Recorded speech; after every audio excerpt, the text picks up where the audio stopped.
Ant-Man and the Wasp and lessons on writing. I never organize my YouTube videos because I would never do them. I would never get them done if I did, because they are not a priority in my life. More of a hobby. I'll probably have a generic disclaimer for future YouTube videos because I'm never going to be organized. However, first I'm going to briefly give a review on Ant-Man and the Wasp. Then I'm going to talk about a theory I have, which I just call hot potato. I don't think it exists yet. And then I'm going to talk about the MacGuffin, what I think about that, and then just some general thoughts about momentum in various Marvel movies in particular. So I saw Ant-Man and the Wasp once before, and I thought it was pretty terrible. And I just rewatched it today. And I was actually pretty impressed by how tight the story is. And how it's funny, and every character gets suitable development. It's just another cookie-cutter Marvel movie, but it succeeds. It does it very well. And the thing is, it's lighthearted, and it's very much a kids movie, in that there's not a lot of danger ever. It's not like Iron Man. It doesn't deal with serious, dramatic subjects. And it might be the most humorous of all the Marvel movies. Ragnarok might be equally funny. I'm not sure. I couldn't stand Ragnarok for the same reason I couldn't stand Guardians of the Galaxy. It was just too much visual information. It just drives me crazy. On a side note, I don't understand why I can't stand the Guardians of the Galaxy movies. I think I just can't stand the characters. I think they're like Mickey Mouse, like a comic strip, like Charlie Brown. They're like ridiculous. And as a result, I can never take it even the slightest bit seriously. A talking raccoon and so on. So that's my review of Ant-Man and the Wasp. Now on to my hot potato theory, which I just thought of today. It's not very original, I'm sure. I heard somebody reviewing another movie, which I'll get to, talking about how it was like they were throwing around a hot potato. And I think that's where I got it from. Now, I looked up the term hot potato just to make sure I was using it correctly. And this is what I found. I think it comes from a game called Hot Potato, which is very much like musical chairs, where you throw a potato around while music plays, and then when the music stops, whoever has the potato loses. The term carries over to politics, like a subject is a hot potato if nobody wants to talk about it. Oh, the other term is MacGuffin, which is the main object being sought after by everybody in the story. So like in Infinity War, it's the Infinity Stones. And in Ant-Man, it's the device that allows them to go into the quantum realm. And so the villains, there's lots of villains, and they're all chasing after it, and the good guys are all chasing after it as well. So during the climax of Ant-Man and the Wasp, everybody is throwing around the MacGuffin, the quantum realm device, like a hot potato. However, the difference is that everybody wants it, as opposed to in the game hot potato, it's generally something you want to get rid of. But still, I think it applies because it's being thrown around as if it was the game hot potato. So, the villain's got it, then he loses it, and the hero's got it, and then another villain steals it from the hero, and then the hero steals it back, and it goes back and forth for a good half an hour. I also noticed, this is where I first heard the term hot potato, was when in Endgame, when everybody's throwing the gauntlet around. One time, at some point, Spider-Man has it, then Captain Marvel has it, then Thanos has it, then, and Hawkeye has it, Nebula has it. At least 10 characters have it at some point, and they're throwing it back and forth, trying to avoid letting the other guy get it. It's almost like playing football or something. And I imagine there's probably at least 100 movies that have this happen at the climax, whether it's like a jewel that everybody wants or whatever. Even in Guardians of the Galaxy, that Power Stone, I think, even that, I don't remember, I've only seen it like once, but maybe they throw it around back and forth from hero to villain. I guess my only point is that it was especially evident in Ant-Man and the Wasp, because that was just ridiculous. It was blatantly going back and forth maybe 20 times. And I guess it's a really easy, I guess it's cheap. I don't really mind cheap, but a cheap way of maintaining momentum and keeping the pacing going. Having twists and turns, because you're supposed to have a quick twist and turn every 5 minutes in order to keep a climax going in a action movie. Right, like 1 minute the hero's doing well, then the next minute the villain's supposed to be doing well. Then the next minute the hero's doing well, then the villain's doing well. The villain, then the hero, then the villain, and it just keeps going like that. And sometimes I don't think it needs to be that often. I mean, you shouldn't need to be that desperate for the audience's attention. Maybe you don't need to have a million side turns, twists and turns. Oh, and a short thought on momentum or pacing. I think a lot of people forget how important that is, a lot of writers. The king of not knowing how to do momentum or pacing is Rian Johnson. Looper is the worst example I've ever seen of pacing. I've mentioned it before many times. He decides to have his climax take place on a farm. The last half hour of the movie is on a boring farm, whereas the first hour and a half are like in a technologically advanced city with car chases and all sorts of crazy cool shit happening. And the last half hour is on a farm where almost nothing happens.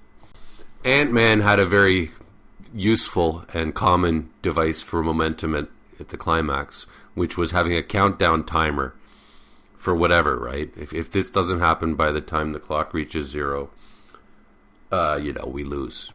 I'll just list a few other examples of how momentum is achieved just for the hell of it, or just to refresh my memory. I don't know if I've already said this, but I find Marvel movies fascinating lessons in how to write. They're not deep, but they're tightly written. And it's easy to write something tightly when you don't have deep subject matter.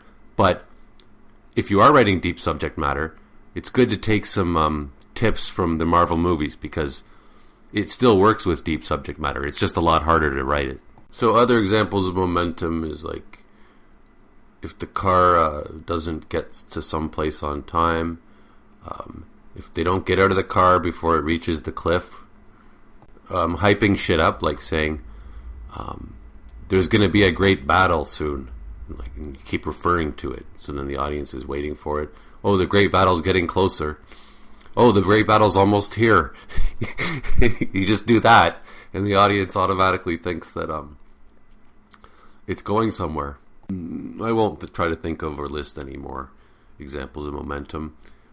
They're obviously, it can be extremely cheap if you use it cheaply. It can be really effective. Any of this can be effective if you use it effectively. My thoughts on the MacGuffin. Marvel uses it almost shamelessly, almost extremely cheaply. Almost every movie has one, and often it's just really a physical object that's being sought after. Captain America, I'll list some of them. Captain America, the Tesseract, there's chasing after the Tesseract. Thor, the Dark World, it's the Ether, again a physical object. Guardians of the Galaxy, it's the Power Stone. In Doctor Strange, it wasn't the Time Stone, because it's not like everybody was looking for the Time Stone. At least I don't think they were. I've seen it like twice. That wasn't the main plot. It was just a side thing that happened. But then, what interested me today was how the MacGuffin can go well beyond just being an object. In Black Panther, the MacGuffin, I think, is who gets to be king. Everybody trying to be king. The idea of being king.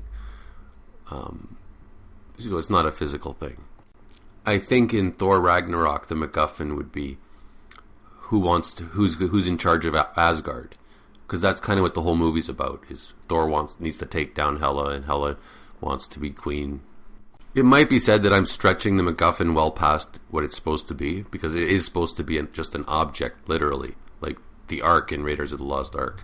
But I think it's helpful to stretch it in order to remember that you don't need to have an object, and that the idea, the theme, can be the main thing. And I'll give you a personal example from something I'm writing. So, in my book, I've got one character whose whole purpose and whole drive is to build a road. And two other characters, their whole drive is to find a baby. And In my quest to structure it perfectly, I realized, wait a minute, I can't have two main points, things going on in this story that don't have anything to do with each other. I can't have two MacGuffins. Raiders of the Lost Ark wouldn't have been good if Indiana Jones is looking for the Ark and the villains are looking for something else. Then the movie looks like a mess. And it is a mess. I think a lot of movies lose track of what the main plot is. I can't think of any examples right now, but maybe Man of Steel or Batman vs. Superman loses track of like what was the point of this, because you got one character who wants this so badly and the other character wants this so badly, and it just doesn't come together at the end. It doesn't, unify. Or maybe Suicide Squad. It's hard to think of an example because these movies, I can't even think of what anybody wanted in Suicide Squad. Because, and that's the people who wrote it. It's their fault because they should make it very clear what the characters are after in their story. So anyways, my problem with my book, how can I have two MacGuffins? This isn't going to work. Maybe I have to cut one of them out.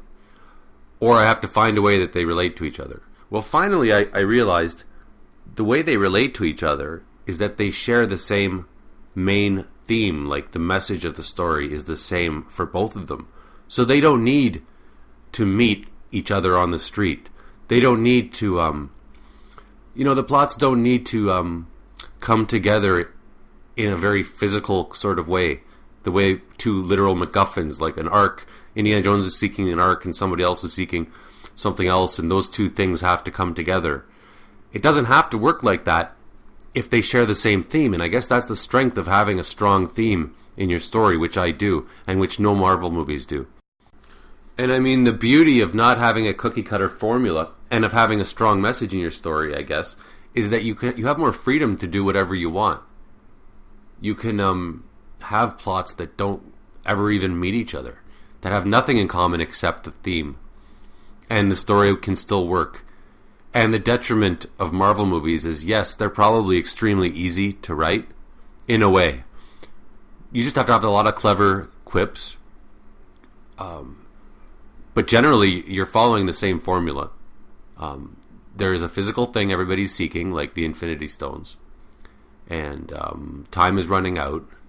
Almost literally. Sometimes literally, like a countdown. The good guy and the bad guy face off at the end.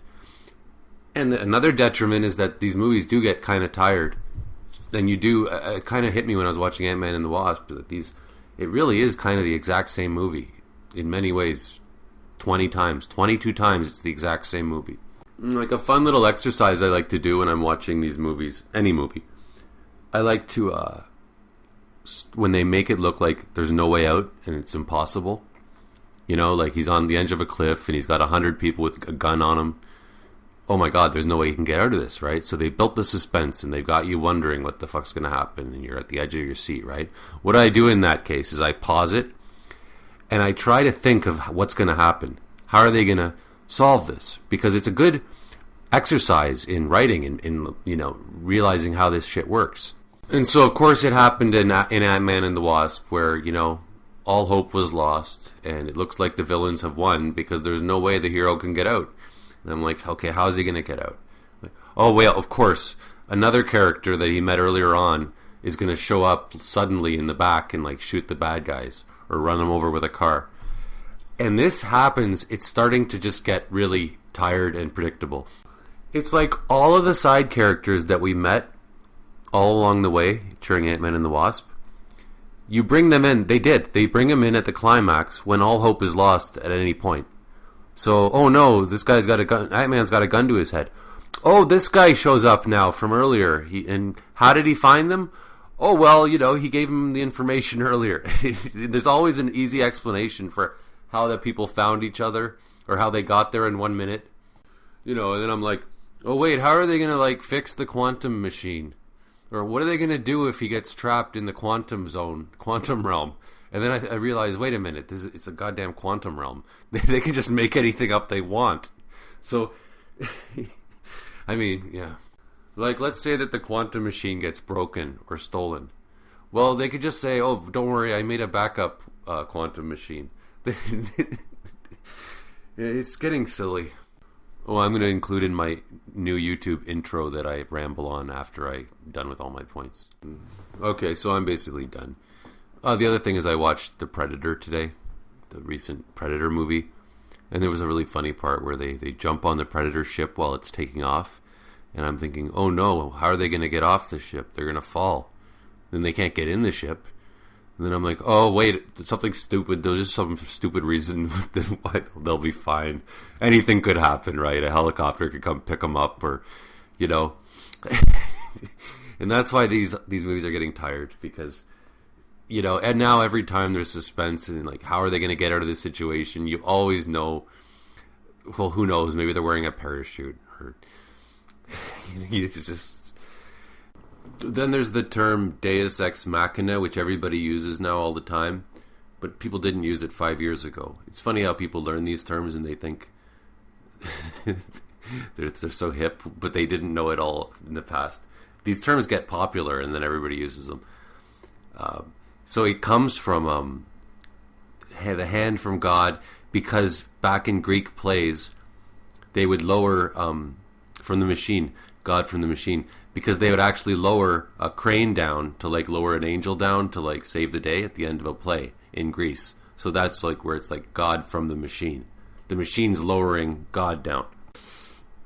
Anyways, as I was saying, that I think the concept of the MacGuffin goes much deeper than just an object.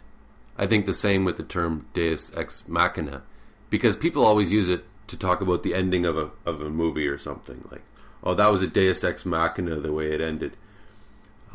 First of all, I think every movie ends with a Deus Ex Machina, period. But I think that Deus Ex Machinas happen all throughout stories, all the time. They begin stories, like Alita Battle Angel, which I watched a couple days ago. It starts with her having amnesia. That's kind of a Deus Ex Machina, because isn't that a great way to just start a story? Oh, they got amnesia, because now we can explain the whole story to the main character. And then the audience can learn with the main character about the world that this story and how it works. And then like the twists and turns I'm talking about, where the hero gets rescued at the last minute by some miraculous thing. That's a Deus Ex Machina. Dude lands on the Predator ship, and then he miraculously survives because it's got a force field that he can slide down from and then go in because he remembers the code. That's a Deus Ex Machina. So they're always there. I don't think it just should refer to the end of a movie. People use the term Deus Ex Machina like it's a dirty word. I don't think they can be avoided, or should be avoided, therefore. The point is to have really good ones. If you have a really good one, if people enjoy it and they're having fun and they like the plot twist, even they don't care how ridiculous it is. Nobody cared that Tony Stark discovered and figured out time travel in basically 5 minutes.